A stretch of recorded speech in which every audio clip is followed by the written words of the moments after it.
On va reprendre notre séance. On va continuer de voir la cathédrale en couleur avec les vitraux, donc avec une communication de Karine Boulanger, qui est une de nos meilleures spécialistes du vitrail, et qui justement, elle aussi, suit les restaurations, voilà, suit les restaurateurs pour analyser, expertiser les vitraux. Voilà. Et là aussi, très belle découverte. Merci. La cathédrale de Chartres est réputée entre autres pour ses vitraux, mais cette réputation véhiculée par la littérature repose quelque part, je crois, sur un malentendu. La cathédrale de Chartres ne possède pas les vitraux les plus exceptionnels du monde, il faudrait déjà définir cette primauté d'un ensemble sur un autre, mais elle présente, c'est vrai, la particularité de conserver la quasi-totalité des verrières créées pour l'édifice gothique, en presque un seul jet, entre les années 1200 et 1235, vraiment au plus tard. Cette caractéristique, plus que des considérations stylistiques ou encore iconographiques, fait de cet ensemble un ensemble qui est vraiment exceptionnel, car on peut raisonner sur une masse considérable de vitraux faits sur un court laps de temps. L'autre élément qui contribue à distinguer la cathédrale de Chartres d'autres ensembles, notamment celle de Bourges qui possède des vitraux contemporains, mais beaucoup moins nombreux en raison de divers remaniements, c'est que les verrières ont été peu remaniées au fil des siècles. Les textes, pas totalement conservés, c'est vrai, mentionnent des restaurations dès le XIVe et le XVe siècle, mais nous savons aussi qu'on démonta 2 vitraux au XVIIe siècle dans une chapelle et qu'on nota un certain nombre de panneaux dans les baies du chœur, les baies hautes du chœur et les baies hautes du transept au XVIIIe. Les traces des restaurations sont encore bien visibles et on trouve dans le transept, par exemple, non seulement les restes de la mise en plomb du XIIIe siècle, mais aussi les traces de restauration et de remise en plomb au XVe, au XVIe et au XVIIIe siècle. Néanmoins, les interventions sont quand même demeurées très limitées, ce que confirme l'examen des œuvres elles-mêmes. On est donc face à un ensemble qui est remarquablement préservé, ce qui permet d'asseoir les études sur des bases très fermes. Enfin, les vitraux de la cathédrale bénéficient depuis 1986 des restaurations menées quasi sans interruption. Les baies basses de la nef, puis du transept et du chœur, les baies hautes du chœur, les roses avec leurs galeries, les baies hautes de la nef et enfin les baies hautes du transept ont été déposées, restaurées et pour la plupart protégées par des verrières de protection.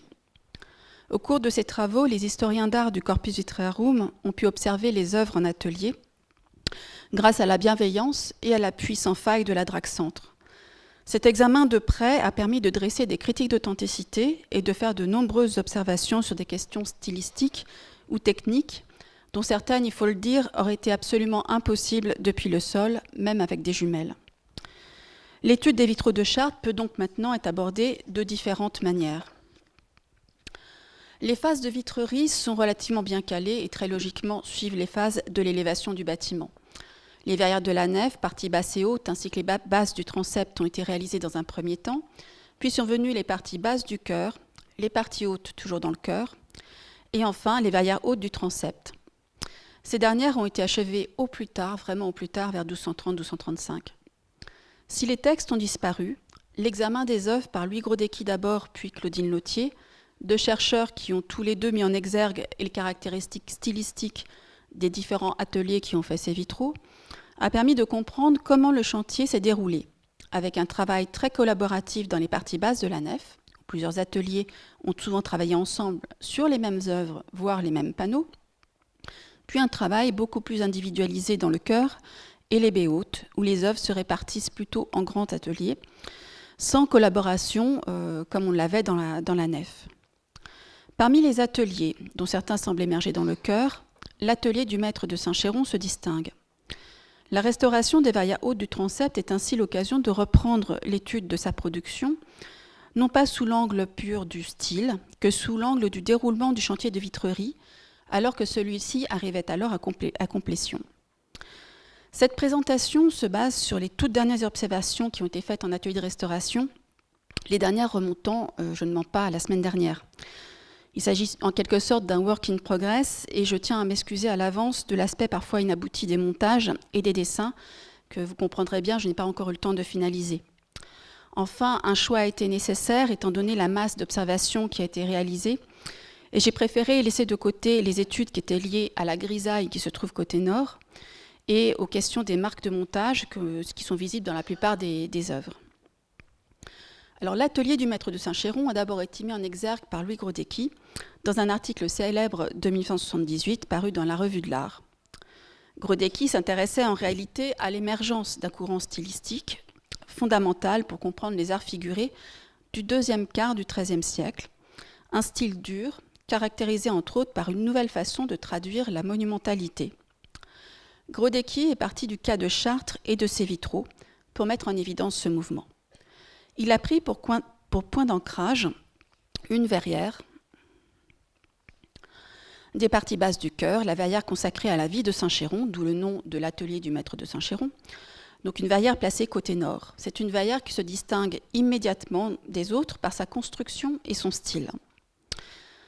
Pour la première fois, et la seule fois à Chartres au XIIIe siècle, les scènes n'étaient pas cantonnées dans des médaillons, mais placées dans des architectures, variant d'un registre à l'autre.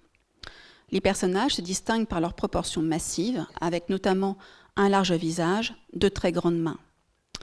Les drapés n'ont plus du tout le côté fluide des étoffes qui étaient traitées dans le style classicisant qui domine depuis les années 1200, mais sont au contraire des drapés complexes, lourds, avec des plis cassés, des jeux de doublure, qui sont très jolis, très chatoyants, mais qui rendent leur lecture parfois très difficile.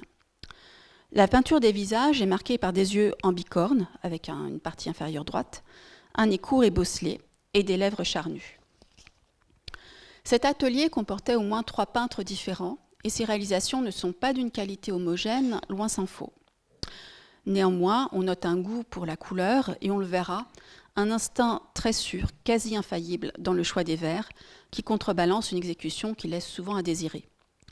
Grodecki rapprochait ce style dur de quelques sculptures chartraines, et il soulignait à juste titre que cette voie était celle de la modernité et d'un nouvel élan.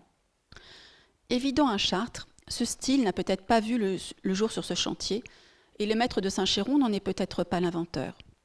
En effet, on trouve des tendances similaires ailleurs, notamment à Bourges dans les mêmes années, où dans le haut-chœur et dans les baies de l'étage intermédiaire du chœur se côtoient 2 styles radicalement différents, celui du maître du Jugement dernier, qui est le parfait représentant des tendances classicisantes, et celui d'un autre peintre, actif un peu plus tard au Mans et à Angers, qui présente les mêmes caractères qu'on a mis en exergue pour le maître de Saint-Chéron, avec une monumentalité exceptionnelle, un traitement complexe des drapés en plis heurtés et lourds, des visages larges, aux yeux en bicorne, au nez droit et aux lèvres charnues.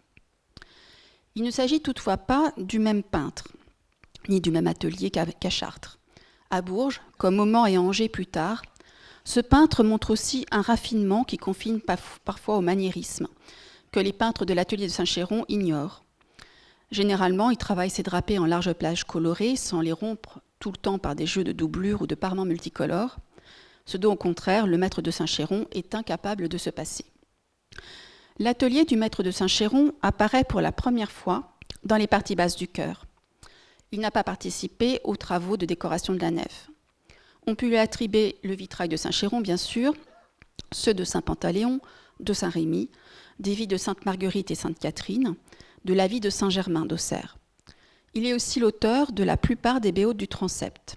On peut lui attribuer les 2 roses et les galeries qui sont au-dessous, les baies 119, 117, 116A, 118, 120, 124, 126. On verra qu'il est aussi l'auteur de l'aménagement de la baie 128, même si ce n'est pas lui qui a peint les figures. Cet atelier a été chargé de 14 verrières, ce qui est largement supérieur à l'activité des autres ateliers engagés sur ce chantier. La première raison, évidemment, c'est que son travail devait agréer les commanditaires. Mais son activité soutenue indique peut-être qu'il était capable de travailler plus vite que les autres, ce dont les œuvres conservées, surtout pour le transept, peuvent vraiment attester. L'iconographie des béotes du transept présente une cohérence thématique liée en grande partie à la topographie liturgique du bâtiment. En effet, le côté nord fait une large place à la figure de la Vierge, qui occupe le centre de la rose nord, entourée de rois et de grands prêtres de l'Ancien Testament, ses ancêtres. Dans la galerie en dessous, elle apparaît au centre dans les bras de Sainte Anne, qui tient un lys. De part et d'autre se trouvent David et Salomon, Aaron et Melchisédek, tous 2 précurseurs du clergé. Aaron tient un rameau fleuri, symbole de la virginité de Marie, et Melchisédek, un calice, sur lequel se trouve un pain rond évoquant une hostie. Sur le mur occidental et dans une lancette de la baie 115, les vitraux illustrent la glorification de la Vierge, dormition, assomption, couronnement, et l'enfance du Christ. Ça va être compliqué si je ne vois pas mes feuilles, mais je continue. Cet accent sur la Vierge côté nord doit être mis en relation avec la présence dans la crypte de la statue de Notre-Dame de Sous-Terre dont on a parlé, accessible par un escalier situé à la jonction du bras nord du transept et du bas-côté nord du chœur, comme l'a montré Claudine Lautier. La rose sud, quant à elle, répond à la rose nord et illustre, merci, le Christ en majesté, entouré d'anges, des symboles des évangélistes et des 24 vieillards. Les lancettes présentent les évangélistes, juchés sur les épaules des prophètes, Isaïe, Jérémie, Ézéchiel et Daniel, entourant la Vierge à l'enfant. Celle-ci tient dans sa main droite un rameau fleuri. Outre le lien entre l'Ancien et le Nouveau Testament, l'iconographie met encore une fois en exergue l'incarnation, en évoquant discrètement la stirpe siécée et en présentant les principaux prophètes ayant annoncé la venue du Christ. Les vaillats du mur oriental et occidental du bras sud, comme deux vitraux du mur oriental côté nord, sont exclusivement habités par des grandes figures. Côté nord se trouvent 8 apôtres, avec parmi eux Thomas, Barnabé, Jude, Philippe et André. On notera qu'aucun ne porte d'attribut et que plusieurs inscriptions sont répétées. On reviendra dessus. Ce collège apostolique restreint est complété avec les évangélistes sous la rose sud. Et côté sud, nous trouvons Pierre et Paul avec leurs attributs, mais aussi 2 saints pas vraiment identifiés. L'un n'a jamais eu d'inscription finalisée, on reviendra encore dessus. Un autre a une inscription pas très claire, ça serait peut-être Saint-Antoine. Nous avons Saint-Javert et Saint-Protais, voisinant avec Saint-Côme et Saint-Damien. Il y avait des autels qui leur étaient consacrés non loin de là. Un saint qui serait soi-disant, si on croit l'inscription Saint-Christophe, mais l'iconographie ne colle absolument pas. Et nous avons aussi un saint Nicaise qui n'est pas le saint Nicaise de Reims, mais un saint local. Une verrière très célèbre, Saint Denis qui confie l'oriflamme à Jean Clément du Metz. Et enfin, 4 prophètes qui complètent l'ensemble près de la rose sud, Osée, Malachie, Michée et Zacharie. Les soubassements des lancettes n'abritent pas moins de 8 représentations de chanoines donateurs, tous représentés agenouillés, tournés vers le chœur, devant un autel sur lequel est représentée une grande croix ou un calice d'or. Cet accent sur l'Eucharistie, sur lequel s'est penchée Claudine Lautier, marque aussi la rose sud, où le Christ, dans l'oculus central, tient lui-même un calice. Et c'est une iconographie appuyée par la figure de Melchisédek, placée sous la rose nord. L'unité iconographique évidente que je viens de vous décrire est toutefois régulièrement mise à mal par des ajustements peu soignés et une multitude de petites erreurs. En effet, la conception choisie pour les grandes figures, appliquée dans 5 des 8 baies qui abritent ce type de décor, c'est-à-dire 2 personnages par lancette, donc 4 figures par baie, fait place, dans les 3 dernières baies, à des ajustements à minima, sur lesquels je vais revenir, dont on hésite à attribuer l'entière paternité au peintre verrier, ou un changement d'avis de dernière minute des commanditaires. Alors il est désormais bien admis que plusieurs procédés, comme le remploi de carton ou le tracé préparatoire pour les grisailles, ont fait partie du processus habituel de création de vitraux. Sur des chantiers aussi vastes que celui des vitraux de la cathédrale de Chartres, le remploi de carton a aussi pu représenter, et je le pense sincèrement pour le transept, un véritable moyen de survie pour des ateliers pressés par le temps et les commanditaires derrière. Pour réaliser un vitrail, vous le savez, on fait d'abord une maquette à petite échelle, donnant les grandes lignes de l'œuvre finale. Puis on fait, entre guillemets, un carton, sans doute exécuté sur une étoffe au Moyen-Âge, montrant l'œuvre à l'échelle 1, avec toutes les indications nécessaires à la mise en plomb, aux couleurs et à la peinture. Au Moyen-Âge, ce carton est reproduit sur la table du peintre verrier pour faire le vitrail. C'est une table qui va lui servir à toutes les étapes. Le remploi de carton est bien connu dès le XIIe siècle. On le trouve surtout pour des grands personnages, les prophètes, les rois, les apôtres, tout ce qui est répétitif en fait. Évidemment, on peut adapter les cartons. Pour des grandes figures, on peut changer les attributs, la position des mains, et évidemment les couleurs des personnages. Et puis, on peut reproduire les cartons en miroir, c'est-à-dire en retournant le modèle, ce qui donne une représentation inversée. Parfois, ce système était extrêmement rationalisé, comme dans les parties hautes du chœur de la cathédrale de Bourges, où les éléments composant les grands personnages étaient dissociés, de façon à être combinables de différentes manières. On avait les dés d'un côté, les têtes, les corps, les bordures, et on recombinait tout ça à l'infini. Dans les parties basses de la cathédrale de Chartres, où il travailla exclusivement à des verrières narratives, le maître de Saint-Chéron a limité leur emploi de cartons et de modèles à des architectures et des bordures. On reconnaît ainsi sa prédilection pour les dais à arcature trilobée placés sous un arc en plein cintre, posés sur de courtes colonnes avec des chapiteaux massifs, ainsi que dans les bordures pour des grandes fleurs stylisées, très stylisées à 4 pétales, posées sur des rinceaux entrecroisés, ou encore pour des grosses fleurs rondes, là encore dans les bordures et les ornements. On retrouve exactement les mêmes types dans les BO du transept. Toutefois, dans les grandes ouvertures, le maître de Saint-Chéron ne s'est pas limité aux citations de modèles. Il a employé à grande échelle quelques cartons pour réaliser les figures des grands personnages et une grande partie de la rose sud. La rose sud, en effet, est entièrement conçue autour de quelques cartons et modèles répétés. 2 cartons seulement ont suffi à dessiner les 6 anges au plus près du Christ. 11 cartons ont permis de faire les 24 vieillards. La plupart fonctionnent 2 par 2. Il y a quand même un carton qui a été remployé 4 fois. Ces cartons, dans la majorité des cas, ont été remployés à l'échelle 1, mais certains ont été agrandis pour les adapter à des panneaux plus grands. Dans la galerie sous la rose, les figures de Jérémie et Luc à gauche et de Daniel et Marc à droite ont été exécutées sur un même carton retourné, quelques modifications touchant la chevelure et la barbe des deux prophètes. Les bordures sont aussi identiques. Les dés de Luc et Marc, comme ceux de Matthieu et Jean, là encore, sont répétés. On aurait pu s'attendre à ce que les choses soient exactement similaires dans la rose nord. Pourtant non. Il n'y a dans la rose nord que les anges et les colombes au centre qui ont été créés sur 5 cartons, tous employés 2 fois et retournés, donc employés en miroir. Les lys reposent eux aussi sur 2 cartons différents.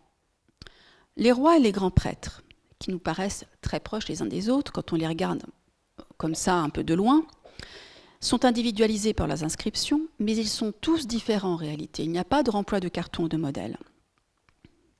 Dans la galerie, les reprises se limitent aux bordures et aux dais. Les bordures et les dais de Melchisédek et Aaron sont identiques, comme ceux de David et Salomon. La bordure de Sainte-Anne a été reprise dans l'une des grandes baies côté sud, celle qui encadre Saint-Gervais et Saint-Protais.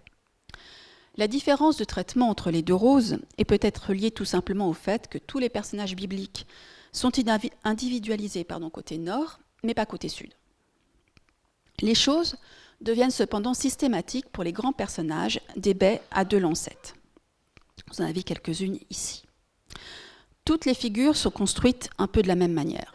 5 panneaux de haut, donc superposés, encadrés de très fines colonnettes, toujours tronquées, on verra pourquoi, coiffées de dais. Les inscriptions se trouvent entre les pieds des personnages ou dans l'architecture.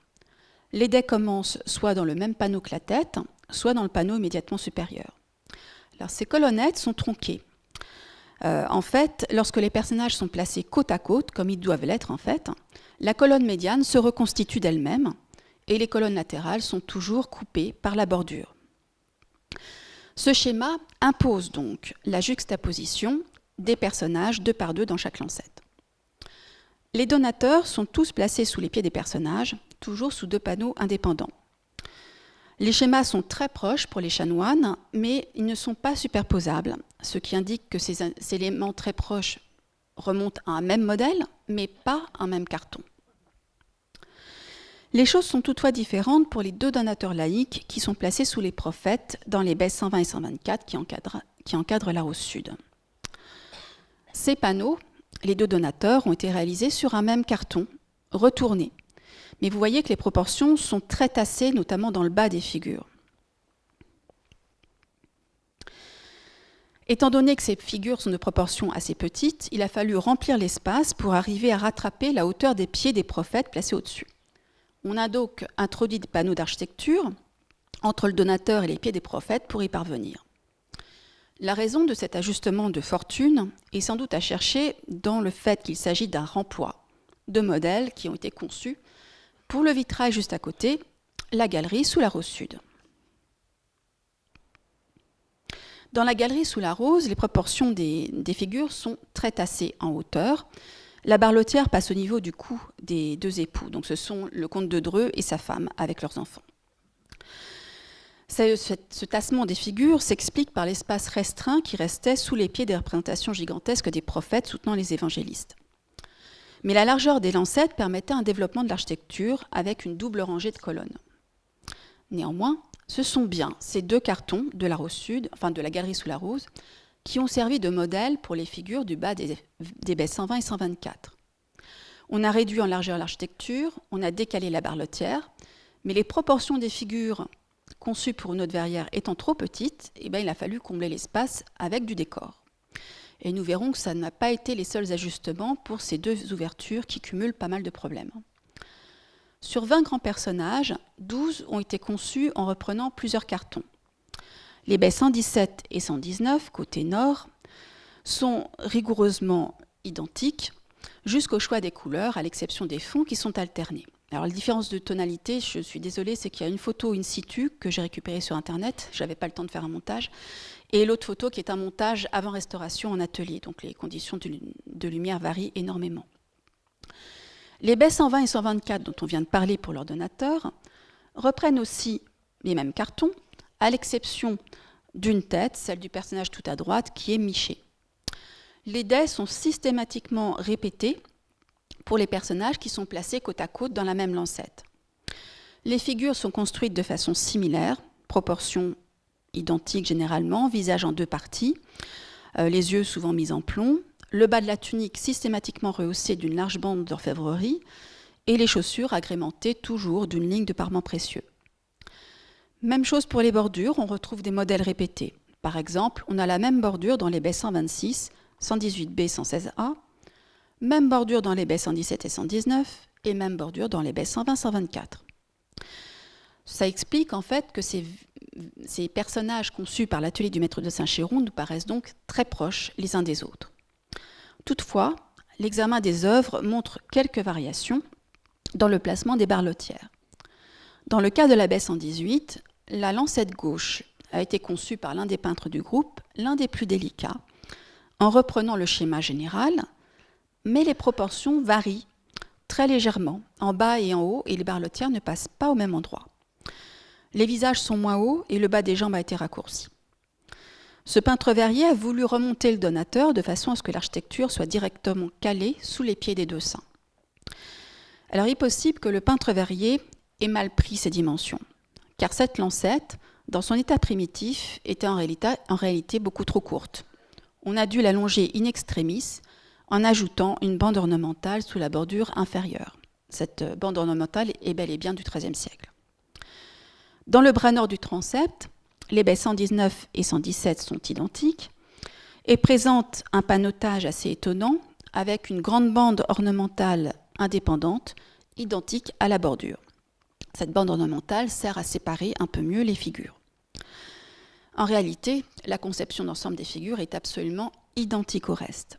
Le peintre verrier a introduit une variation en affinant sa bordure, ce qui lui a permis de dégager l'espace nécessaire pour placer une bande ornementale qui reprend le même motif. Alors les panneaux de cette bande ornementale sont rigoureusement identiques. On peut les placer dans n'importe quel sens. Même chose pour ce qui vous apparaît comme des chapiteaux et des bases. En fait, c'est exactement le même motif. Il faut simplement passer le panneau avec le motif en haut pour avoir un chapiteau ou tête bêche pour avoir la base. C'est exactement le même motif. Le recours au carton, évidemment, est un moyen d'aller vite et de conserver aussi une unité dans un ensemble de grandes figures. Cependant, mené dans la hâte, et ça a été le cas ici, le procédé pouvait conduire à des erreurs en série. Les indices abondent quant à la rapidité avec laquelle le chantier des baies hautes du transept a été mené, et ils témoignent aussi d'une certaine négligence de la part de certains peintres, désolés, mais la plupart appartenant à l'atelier du maître de Saint-Chéron. On ne compte plus les endroits où le pinceau trop chargé en peinture a laissé tomber de grosses gouttes de grisaille, et quand je dis grosses, c'est vraiment des grosses gouttes de grisaille, jamais effacées. Parfois, le peintre verrier a carrément mis son doigt dedans, c'était pas sec, tant pis. Choix ou oubli, on note tout de même que les dés des baies 117 et 119, voilà, ils sont magnifiques, mais en réalité, ils n'ont reçu aucune peinture. La couleur des verres, exceptionnelle ici, c'est vrai, semblant se suffire à elle-même. Néanmoins, on note que l'atelier du maître de Saint-Chéron a tendance à économiser la peinture sur les dais. On peut aussi évoquer la question épineuse des inscriptions. Les 8 apôtres, si on se fie aux inscriptions, ne comportent pas moins de 2 Thomas, 2 Philippe, avec des variations d'orthographe, et 2 Jude. De toute évidence, personne ne s'est vraiment soucié de la répartition des noms. La même négligence apparaît dans les baies 120 et 124 qui décidément cumulent les problèmes. Avec leurs prophètes, les inscriptions sont placées dans ces baies soit dans les dais, soit dans les phylactères. Or, le prophète de la baie 124b, tout à fait à droite, s'appelle à la fois Michée et Zacharie. L'inscription du phylactère Michée, évidemment, est en place. En revanche, celle du dais, qui est bien du XIIIe siècle, a été mal montée. Ce dais aurait dû coiffer le prophète de la lancette gauche qui se trouve en face, désespérément en quête d'identification. Enfin, que dire du personnage qui se situe à gauche de la lancette 126b, dont l'inscription, il y a bien l'espace pour l'inscription, elle n'a jamais été tracée. Elle a été remplacée par une ligne ondulée. Soit on n'a pas donné le texte au bon moment, soit on a oublié de mettre l'inscription. Il y a eu pire. Le remploi de carton pour dessiner un personnage en miroir suppose, au préalable, d'avoir retourné le carton, sous peine d'avoir la peinture en face externe une fois qu'on a monté le panneau. Hélas, le ou les peintres qui durent figurer Pierre de Dreux et Alix de Thouars dans les baies 120 et 124 ont oublié ce principe élémentaire. Les figures ont été faites sur un même carton, on l'a vu, adapté pour représenter la longue tunique de la comtesse et sa coiffure. Nous avons vu que les modèles de ces figures ont été conçus d'abord pour la galerie sous la Rose Sud et qu'on les a adaptés avec un minimum d'effort pour orner le bas des baies 120 et 124, qui ont les mêmes donateurs. Dans la galerie sous la Rose, les peintres ont été vraiment vigilants et le carton a bien été retourné pour représenter les figures en miroir. Mais pour la baie 124, ils ont oublié. Alix de Thouars, dans la première version, a été représentée priant du mauvais côté, vers la croisée du transept, au lieu d'être tournée vers sa rose. Il a donc fallu retourner les panneaux, mais autre problème, la peinture s'est trouvée cette fois-ci en face externe, ce qui explique le très mauvais état de conservation de la pauvre comtesse par rapport à son mari. Si on n'observe pas de désordre majeur dans l'agencement des verrières du bras nord du transept, certaines verrières du bras sud présentent des incohérences dont on peine vraiment à trouver l'explication. Là, je comprends les explications des erreurs, on va trop vite, on remploie des cartons et on ne fait pas tellement attention à ce qu'on fait, parce qu'on va vite justement. Nous avons vu que le modèle de base des grands personnages suppose de les mettre 2 par 2 dans chaque lancette. Ça fonctionne parfaitement dans la plupart des cas. En revanche, dans les baies 120, 124 décidément et 128, on n'a plus qu'un seul personnage par lancette. Et la mise en œuvre, si le diaporama veut bien avancer, voilà, trahit fort ce que l'on pourrait de nos jours qualifier d'un véritable bidouillage. En effet, toutes ces figures reprennent toujours le même module, au moins en largeur, que le reste du transept. La taille des bordures est aussi identique partout, et c'est la même qu'ailleurs. Or, évidemment, ces figures sont trop étriquées lorsqu'elles sont isolées dans une lancette. Les peintres variés ont donc usé de stratagèmes pour combler les espaces vides. Ils ont posé les bordures, les figures au centre de la lancette et rempli ce qui restait, le tour, avec une mosaïque, un petit décor géométrique. Pour les dais des figures conçues par le maître de Saint-Chéron, ils s'en sont sortis pour masquer les dais qui n'allaient pas en leur collant dessus un toit en bâtière. L'inadéquation des figures quand même aux lancettes reste flagrante. Pour la baie 128, les choses sont encore plus gênantes. Alors, je vais quand même expliquer. Je ne vais pas mimer, mais normalement, la 128, vous l'avez tout à fait à droite. En fait, Saint-Pierre et Saint-Paul, donc à droite, n'ont pas du tout été dessinés par l'atelier du maître de Saint-Chéron. Alors, merci pour ce sauvetage. Donc, ces 2 figures n'ont pas été peintes par le maître de Saint-Chéron. Ce sont les œuvres d'un atelier qui travaille encore dans le style classicisant, qui est très présent dans le chœur et la nef. Les modules des figures sont identiques en largeur aux autres, mais pas du tout en hauteur, elles sont bien plus allongées. De plus, le dais n'est pas du tout composé comme le ferait le maître de Saint-Chéron, c'est un entassement de différentes architectures contenues dans une partie cintrée. De toute évidence, ces figures n'ont pas été conçues pour être placées isolément. En fait, elles auraient dû être, là encore, côte à côte. Elles ont été réadaptées, mais alors que les dais de l'atelier du maître de Saint-Chéron ont pu être déguisés pour dissimuler les défauts de mise en œuvre, là, la conception des dais de cet autre peintre interdisait d'employer la même recette. Donc c'est vraiment évident que la chose est, pardonnez-moi, complètement bidouillée.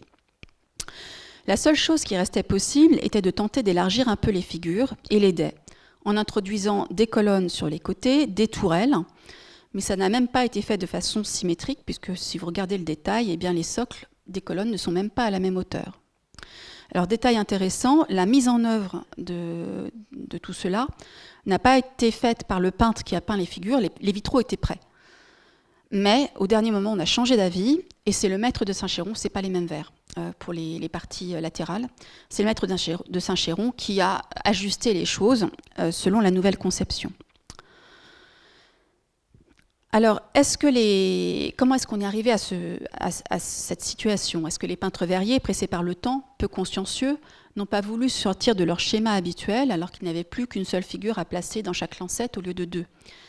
Si un seul atelier était concerné, pourquoi pas? Mais en fait, ça concerne quand même deux ateliers très différents. Est-ce que cela est dû à un changement de partie des commanditaires en plein chantier?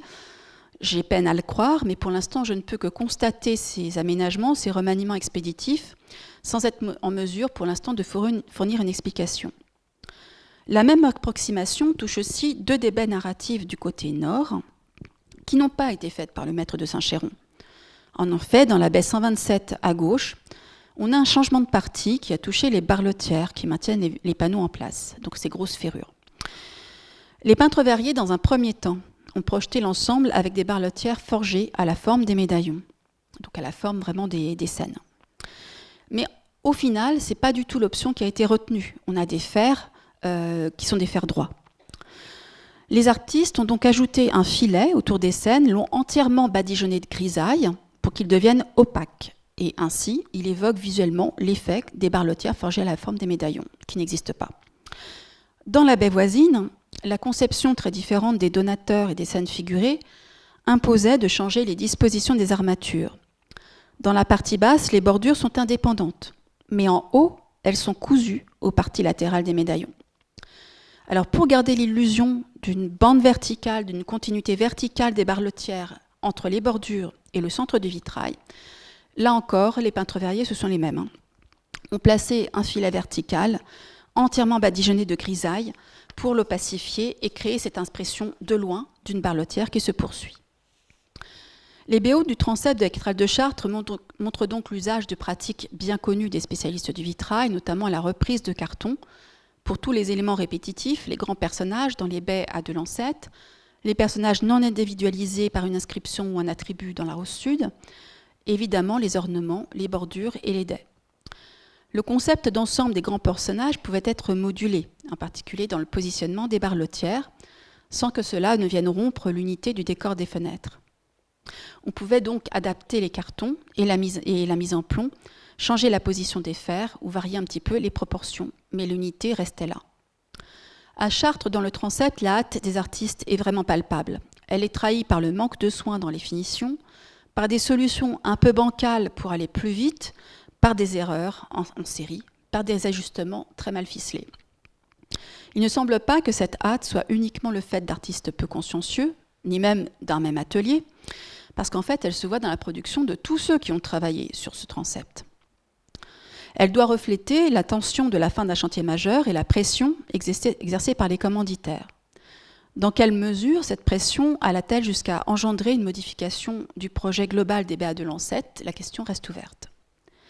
L'atelier du maître de Saint-Chéron, dont les œuvres tranchent si nettement avec ce qui avait été fait à Chartres avant son arrivée, poursuivit son activité après la fin des travaux du transept.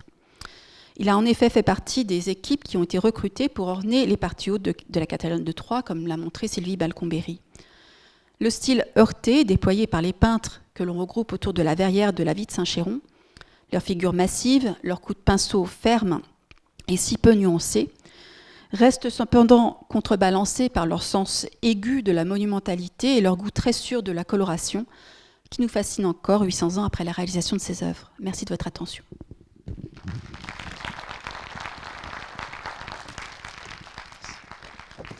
Merci. Donc on va passer maintenant au dernier morceau de la cathédrale avec la chapelle Saint-Pia du début du XIVe siècle. Donc voilà, on va